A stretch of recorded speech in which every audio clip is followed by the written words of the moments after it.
Welcome to Telugu daily exam channel.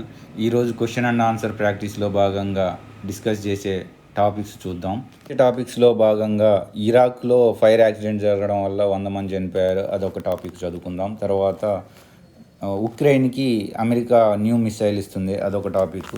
తర్వాత ఇంకొక topic ఏంటంటే India middle east economic corridor అది ట్రేడ్ డ్రైవ్ చేస్తుందని, అదొక టాపిక్. తర్వాత సొమాలియాలో సూసైడ్ కార్ బాంబు అటాక్ జరిగింది. తర్వాత అజర్బైజాన్ ఆర్మేనియా మధ్య ఒక ల్యాండ్ డిస్ప్యూట్ జరుగుతుంది, ఇది వరల్డ్ టాపిక్స్. అది ఇండియా టాపిక్స్లోకి వచ్చేస్తే అదే ఇండియా టాపిక్లోకి వచ్చినట్టయితే మణిపూర్లో గొడవలు జరుగుతున్నాయి. అక్కడ ఆప్స్పా చట్టాన్ని మరొక 6 నెలలు అమలు పరుస్తారని అంటున్నారు, అదొక టాపిక్ చదువుకుందాం. తర్వాత గుజరాత్ వైబ్రెంట్ సమ్మిట్లో మోదీ గారు భారతదేశము గ్లోబల్ గ్రోత్ ఇంజన్గా పనిచేస్తుందని అన్నారు, అదొక టాపిక్. ఇంకొకటి సైన్స్ అండ్ టెక్నాలజీలో గగన్యాన్ స్పేస్ మిషను, అది నెక్స్ట్ ఇయర్ లాంచ్ చేస్తారు, దాని గురించి. తర్వాత దాదాసాహెబ్ ఫాల్కే అవార్డు 2023 ఎవరికి వచ్చింది. తర్వాత నెక్స్ట్ సైన్స్ అండ్ టెక్నాలజీలో 95% రాకెట్ పార్ట్స్ ఇండియాలోనే తయారు చేస్తున్నారనే ఇంకో టాపిక్. తర్వాత ఇంకొక టాపిక్ ఏంటంటే C-295 aircraft Indian air ఫోర్స్లో ఇండక్ట్ చేశారనేది టాపిక్. ఇవి భారతదేశ టాపిక్లు. అదేవిధంగా తెలంగాణ టాపిక్లు చూసుకున్నట్టయితే భద్రకాళి టెంపుల్ న్యూస్లో ఉంది. తర్వాత బాలగంగాధర్ తిలక్ న్యూస్లో ఉంది. తర్వాత బెస్ట్ టూరిజం విలేజ్ 2023 ఏ విలేజ్కి వచ్చింది. తర్వాత Sakali Ailamma 128వ birthday anniversary. So ఈ టాపిక్స్ అన్నీ మనం క్వశ్చన్ అండ్ ఆన్సర్స్ రూపంలో చేద్దాం. సో ఇక్కడ ఫస్ట్ టాపిక్ వస్తే ఆప్స్పా మణిపూర్లో మళ్ళీ ఒక 6 నెలలు అమల్లో చేస్తారంటున్నారు. దీని ఫుల్ ఫామ్ అంటే armed forces special powers act. So దీనివల్ల ఏమి ఉంటుందంటే ఈ ఆర్మ్డ్ ఫోర్సెస్కి స్పెషల్ పవర్స్ ఇస్తారు. సో వాళ్ళు ఎవరిని కాల్ చేసినా కానీ మనం కోర్టుకి వెళ్ళినా అది చెల్లదు. ఏ ఏరియాలలో ఈ చట్టం అమలు అవుతుందో అక్కడ ఫుల్ రైట్స్ వాళ్ళకు ఉంటాయి. ఇప్పుడు ఫస్ట్ క్వశ్చన్ చూద్దాం. ఆప్స్పా ఇప్పుడు ఎక్కడ అమల్లో ఉంది? జమ్మూ కాశ్మీర్లో, అస్సాంలో, నాగాల్యాండ్లో, అరుణాచల్ ప్రదేశ్లో, పైవన్నీ. సో ఇక్కడ ఆన్సర్ ఏంటంటే పైవన్నీ. దీనిని ఇంటర్నల్ సెక్యూరిటీ టాపిక్లో చదువుకోవచ్చు. మ్యాప్లో చూసుకున్నట్టయితే ఈ జమ్మూ కాశ్మీర్లో ఆప్స్పా అమల్లో ఉంది, తర్వాత అస్సాంలో, తర్వాత అరుణాచల్ ప్రదేశ్లో, తర్వాత నాగాల్యాండ్లో. తర్వాత ఇప్పుడు ఇక్కడ మణిపూర్లో మరొక 6 నెలలు అమల్లో రాబోతుంది ఈ వైలెన్స్ ఉండడం వలన. ఈ చట్టం వల్ల ఏమవుతుందంటే సెంట్రల్ ఆర్మ్డ్ పోలీస్ ఫోర్సెస్కి ఎక్కడైతే డిస్టర్బ్డ్ ఏరియాస్ ఉంటాయో అక్కడ వీళ్ళకు స్పెషల్ పవర్స్ ఇవ్వడం జరిగింది. ఎవరినైనా కానీ చంపేయచ్చు అన్నట్టు. దాన్ని ఏ కోర్టుకు కానీ ఎక్కడికి కానీ వెళ్ళినా అది చెల్లదు అన్నట్టు. ఎందుకంటే ఇక్కడ మణిపూర్లో చాలా టెర్రరిస్ట్ గ్రూప్స్ చాలా ఉన్నాయి కాబట్టి అక్కడ ఉన్న వైలెన్స్ని తగ్గించడానికి దీన్ని మళ్ళీ ఒక 6 నెలలు పొడిగిస్తున్నారు. నెక్స్ట్ టాపిక్ చదువుకుందాం. India will be global growth engine. Prime minister ఏమంటున్నారంటే గుజరాత్ వైబ్రెంట్ సమ్మిట్లో కాబోయే రోజుల్లో గ్లోబల్ గ్రోత్ ఇంజన్గా ఇండియా పనిచేస్తుంది అంటున్నారు. ఈ సందర్భంగా మనము కొన్ని క్వశ్చన్స్ చదువుకుందాం. గుజరాత్ రాజధాని ఏంటి అంటే అహ్మదాబాద్. తర్వాత గుజరాత్లో ప్రవహిస్తున్న నదులు ఏవి? తర్వాత నర్మదా. తర్వాత ఇక్కడ ఏంటి? తపి. తర్వాత ఇక్కడ గుజరాత్లో గల నేషనల్ పార్క్ పేర్లు ఏంటి? ఇక్కడ గిర్ నేషనల్ పార్క్. సో ఇక్కడ కొన్ని పోర్ట్లు చూసుకుంటే ఇక్కడ కాండ్లా పోర్ట్ ఒకటి ఉంది, తర్వాత ఫేమస్గా. తర్వాత ఇక్కడ ద్వారకా పుణ్యక్షేత్రాలు, సోమనాథ్ టెంపుల్. తర్వాత దండి మార్చ్, గాంధీజీ ఇక్కడ మార్చి చేశారు, ఇది సూరత్ ఉంది.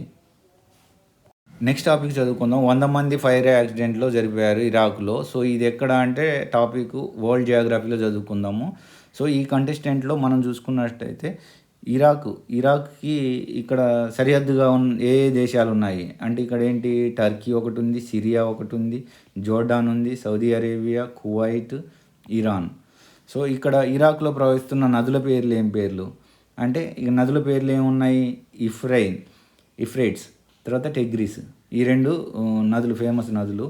సో ఇరాక్ రాజధాని ఏంటి? బాగ్దాద్. సో నెక్స్ట్ టాపిక్ చూసుకుందాం. బోటింగ్ ఎట్ భద్రకాళి టెంపుల్ అంటే ఇది న్యూస్లో ఉంది టుమారో నుండి, ఎందుకంటుంది. సో ఈ టాపిక్ ఎక్కడ చదువుకోవచ్చు అంటే తెలంగాణ కల్చర్లో చదువుకోవచ్చు. సో ఇది ఎందుకు న్యూస్లో ఉంది అని అంటే రీసెంట్గా మన ప్రధానమంత్రి భద్రకాళి టెంపుల్కి విజిట్ చేశారు పోయిన నెలలో. సో కాబట్టి దీనికి ఇక్కడ చూసుకున్నట్టయితే మనకు ఇక్కడ హృదయ్ స్కీమ్ ఒకటి ఉంది. దీని ఫుల్ ఫామ్ ఏంటంటే heritage city development and augmentation. Yojana. So ఇది ఎప్పుడు 2015లో జనవరి 21న దీన్ని స్టార్ట్ చేశారు. సో దీన్ని వలన ఏంటి అంటే ఎక్కడైతే మన పుణ్యక్షేత్రాలు ఉన్నాయో వాటన్నిటిని ప్రిజర్వ్ చేయటం, వాటన్నిటిని కాపాడుకోవటం, వాటన్నిటికి టూరిజం డెవలప్ చేయటం. సో ఈ కంటెస్టెంట్లో భద్రకాళి టెంపుల్ ఎక్కడుంది అని అంటే సో వరంగల్లో ఉంది. సో నెక్స్ట్ టాపిక్ చూద్దాం. NIN helps plan diet for Gaganyaan space machine ఒకటి ఉంది అన్నట్టు, గగనయాన్ స్పేస్ మిషన్. సో ఇది 3 days కోసం అని నెక్స్ట్ ఇయర్ లాంచ్ చేస్తారు. ఇందులో 3 వ్యోమగాములు ఆకాశంలోకి వెళ్తారు.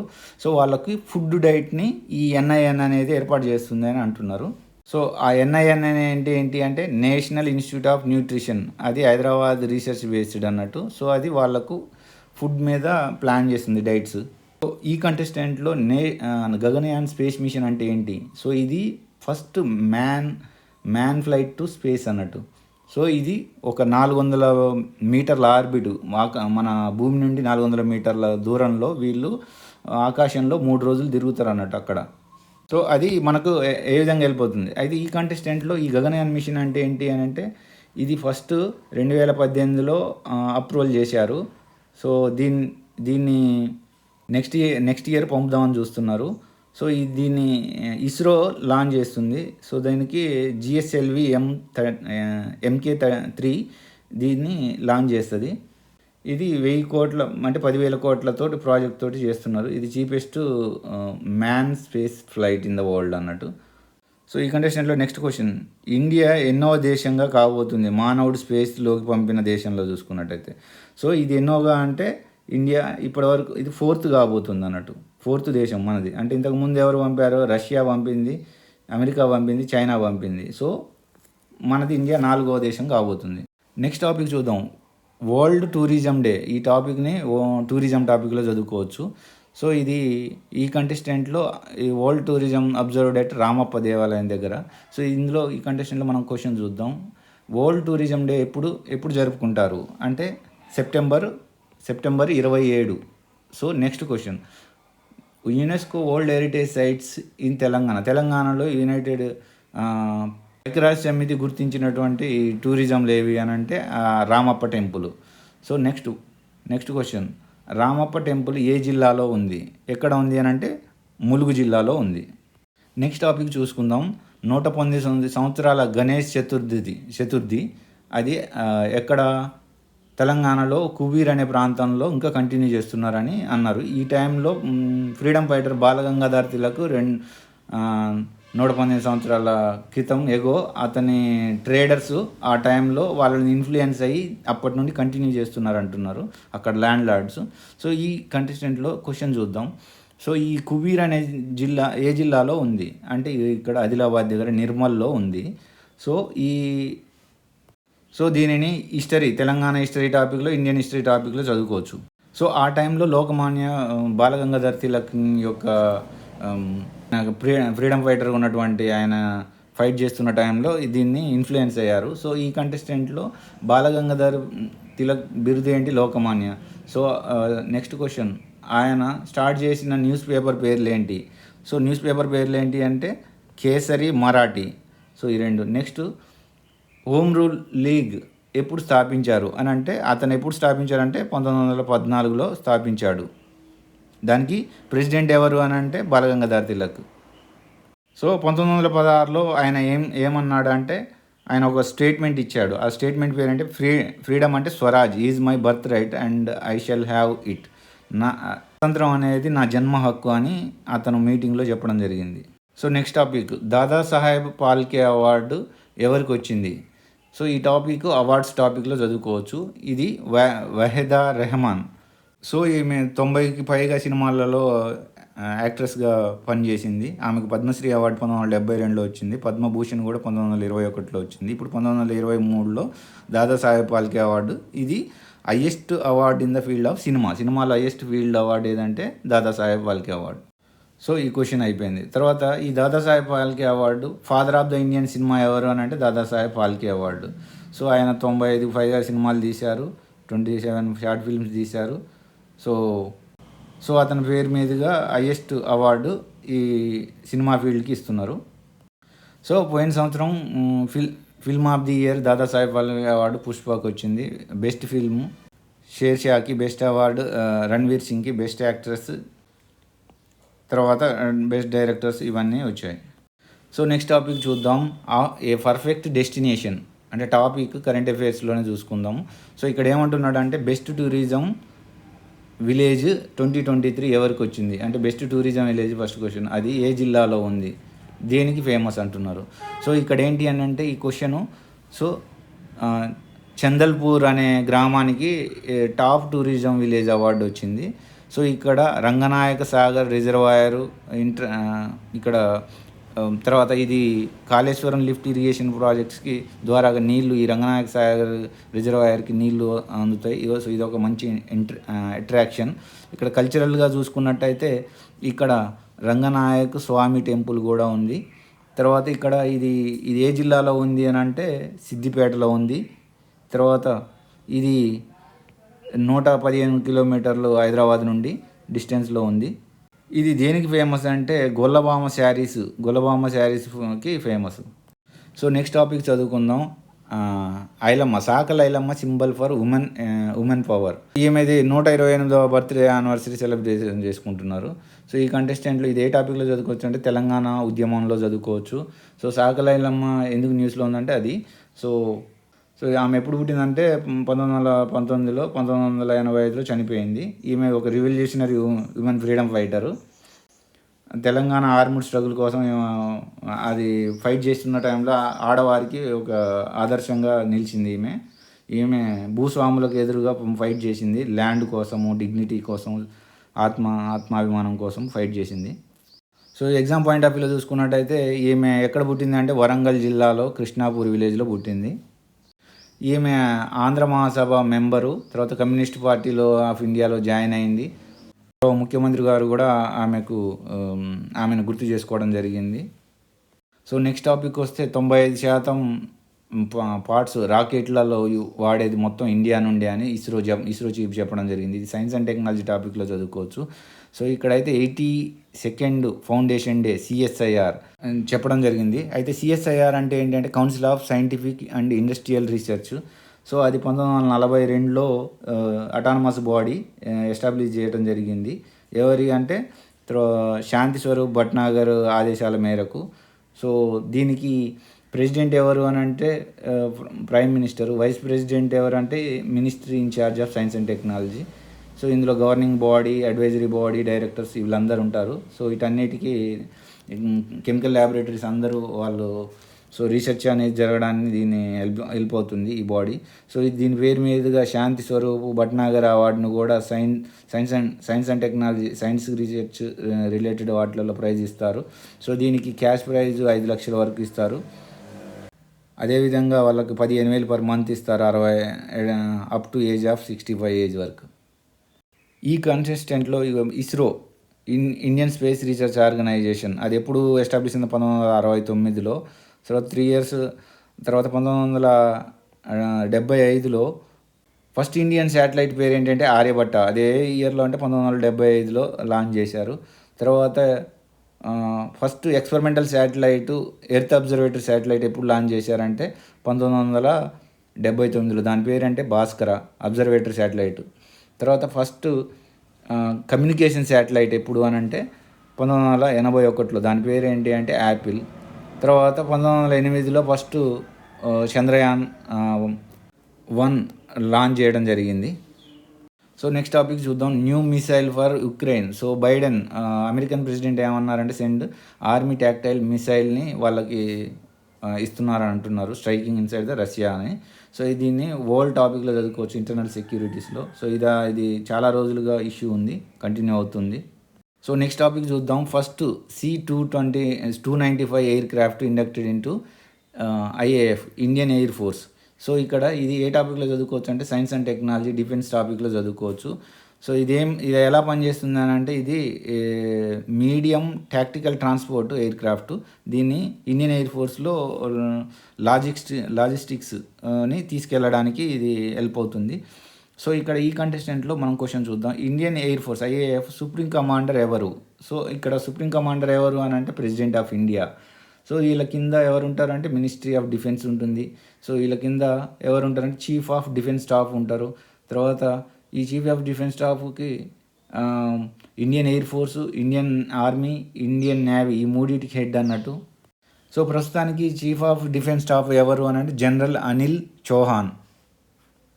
సో ఇక్కడ చీఫ్ ఆఫ్ ఆర్మీ స్టాఫ్ ఎవరు అని అంటే general Manoj Pande. Chief of naval staff ఎవరు అని అంటే admiral Radhakrishnan Harikumar. Next topic చదువుకుందాం. ఇది topic international relations, India Saudi Arabia టాపిక్లో చదువుకోవచ్చు. సో ఇక్కడ సౌదీ అరేబియా తెలుగు అసోసియేషన్ వాళ్ళు సో అక్కడ మనకు టుడే ఆర్గనైజ్ చేశారు along with the Saudi national day celebration చేస్తున్న సందర్భంగా. ఈ కంటెస్టెంట్లో చూసుకుంటే సౌదీ అరేబియా ఎక్కడుంది అని అంటే ఇక్కడ మనకు దానికి నైబర్ కంట్రీస్ ఏంటి అని అంటే ఇక్కడ యామిన్, తర్వాత Oman, UAE, Qatar, Kuwait, Jordan, Iraq. So ఇటు side red sea, gulf of Aqaba, gulf of Aden, Arabian sea ఇక్కడ. సో ఇవన్నీ సరిహద్దులు. సో నెక్స్ట్ టాపిక్ చూద్దాం. వరల్డ్ టూరిజం డే సో ఎప్పుడు జరుపుకుంటారంటే సెప్టెంబర్ 27న. ఇక్కడ దేశ ప్రధానమంత్రి ఏమన్నారంటే India middle east economic corridor అనేది ప్రపంచంలో వర్తకము నెక్స్ట్ దీన్ని డ్రైవ్ చేస్తుంది, ఏది ఈ లైన్ అనేది. సో ఇది మనకు ప్రపోజల్ చేశారు. మేజర్ ట్రేడ్ రూట్స్ ఏంటి అని అన్నారు, మల్టీ రూట్స్ కనెక్ట్ చేయడానికి. సో ఇక్కడ ఇండియాలోని ముద్ర, కండ్లా, ఇక్కడ ముద్ర, ఇది కండ్లా ఉంది, ఇది ముద్ర ఉంది. సో ఇక్కడ నుండి ఇక్కడ యుఏఈలో ఏది అని అంటే జబెల్ అలీ, ఫుజరా ఈ 2 ఎయిర్పోర్ట్ల ద్వారాగా ఇక్కడ షిప్స్ వెళ్తాయి. తర్వాత ఈ నుండి రైలు మార్గంలో సౌదీ అరేబియా నుండి దమామ్, రసల్ ఖైర్ దాకా వెళ్తాయి. సో అక్కడ నుండి తర్వాత సౌదీ అరేబియా నుండి జోర్డాన్కి వెళ్తుంది. ఇది జోర్డాన్ అండి, ఇజ్రాయిల్. సో ఇక్కడ ఇజ్రాయిల్ పోర్ట్ నుండి తర్వాత ఇజ్రాయిల్ పోర్ట్ పేరు ఏం పేరు అంటే ఇది హైఫా. తర్వాత అక్కడ నుండి యూరోపియన్ పోర్ట్ ఏది అంటే ఇక్కడ గ్రీస్ ఉంది, ఈ గ్రీస్ దగ్గర. సో అది పేరాస్. సో ఈ ఏరియాలోకి ఈ విధంగా మనకు ఎకనామిక్ కారిడార్ ద్వారాగా మనకు వర్తకం జరుగుతుంది. సో అది ఇక్కడ పోర్ట్స్ చూసుకున్నట్టయితే ముంద్రా, కండ్లా ఇవి ఓడరేవులు. అక్కడ నుండి సౌదీ అరేబియాలోని మనకు జబెల్ అలీ పోర్ట్ దాకా వెళ్తుంది. అక్కడ నుండి ఇక్కడ సౌదీ అరేబియా పోర్ట్ కూడా ఉంది, దమామ్. సో ఆ పోర్ట్ వరకు ఈడు వరకు వెళ్తుంది. తర్వాత ఇక్కడ నుండి ఇజ్రాయెల్ దగ్గర ఏముంది అని అంటే అఫియా, ఇది ఇజ్రాయిల్. సో ఇది హైఫా పోర్ట్ దగ్గరికి, ఓడరేవు దగ్గరికి వెళ్తుంది. అక్కడ నుండి నెక్స్ట్ ఇక్కడ గ్రీస్ ఉంది, గ్రీస్ దగ్గర ఏంటి అని అంటే యూరోపియన్ కంట్రీ. సో అక్కడ పేరియస్ ఎయిర్పోర్ట్ దగ్గరికి వెళ్తుంది. ఈ నుండి మళ్ళీ ల్యాండ్ మీదుగా అటు ఏవైతే వర్తక లావాదేవీలు జరుగుతాయి. నెక్స్ట్ టాపిక్ చదువుకుందాం. 9 న్యూ వందే భారత్ ట్రైన్లని ట్రాక్లోకి తీసుకొస్తున్నారు అంటున్నారు. సో దీని గురించి చదువుకుంటే ఇది first indigenous semi high speed train. So ఇది ఫస్ట్ 2019లో ఫిబ్రవరి 15 నాడు ఢిల్లీ నుండి వారణాసికి ఇంట్రడ్యూస్ చేయడం జరిగింది ఫస్ట్ది. సో దీనికి స్పెషాలిటీ ఏంటి అని అంటే ఇది 160 కిలోమీటర్ల స్పీడ్ తోటి వెళ్తుంది. దీనికంటే ముందు ఇంకా శతాబ్ది 130 కిలోమీటర్ స్పీడే. సో దీనికంటే ఇది బెటర్ అన్నట్టు. సో ఇక్కడ అదర్ ఫెసిలిటీస్ కూడా ఉంటాయి, ఎయిర్ కండిషనింగ్, తర్వాత engine, GPS system, other wifi system అన్నీ. సో నెక్స్ట్ టాపిక్ చూద్దాం. సో ఇక్కడ 20 మంది చనిపోయారు సోమాలియాలో కార్ బాంబ్ సూసైడ్ వలన. సో ఇది జాగ్రఫికల్గా చదువుకోవచ్చు. సో ఇది సోమాలియా ఎక్కడ ఉందంటే ఆఫ్రికా కంట్రీలో ఇక్కడ సోమాలియా ఉంది. దీని గుండా భూమధ్య రేఖ వెళ్తుంది. ఆఫ్రికా గుండా కర్కట రేఖ, మకర రేఖ మొత్తం వెళ్తుంటాయి. సో ఇక్కడ చూసుకున్నట్టయితే ఇక్కడ సోమాలియా క్యాపిటల్ ఏంటంటే మొగదిషు. సో ఇక్కడ నెక్స్ట్ టాపిక్ చూద్దాం. ఇది అజర్బైజాన్ రీక్లెయిమ్స్ కంట్రోల్ ఆఫ్ కరబక్. సో ఇది అజర్బైజాన్ ఎక్కడ ఉంది? సో అజర్బైజాన్ క్యాపిటల్ ఏంటి? బాకు. సో ఇది క్యాస్పియన్ సీ ఇక్కడ ఉంది, బ్లాక్ సీ ఇక్కడ ఉంది. సో ఇది ఎగ్జామ్ పాయింట్ ఆఫ్ వ్యూలో. సో ఓకే ఫ్రెండ్స్, కంటెంట్ నచ్చినట్టయితే లైక్ చేయండి, షేర్ చేయండి, సబ్స్క్రైబ్ చేయండి. సో దీన్ని ఒక కంటిన్యూగా స్లో అండ్ స్టడీ ఫేజ్లో ఫాలో అవ్వండి. సో దీన్ని నేను ఒక 1 year దాకా అన్ని టాపిక్స్ మా current affairs plus history, polity, Geography అన్నీ స్లో 1 by 1 క్వశ్చన్స్ చేసుకుంటూ వస్తాను. Thank you friends.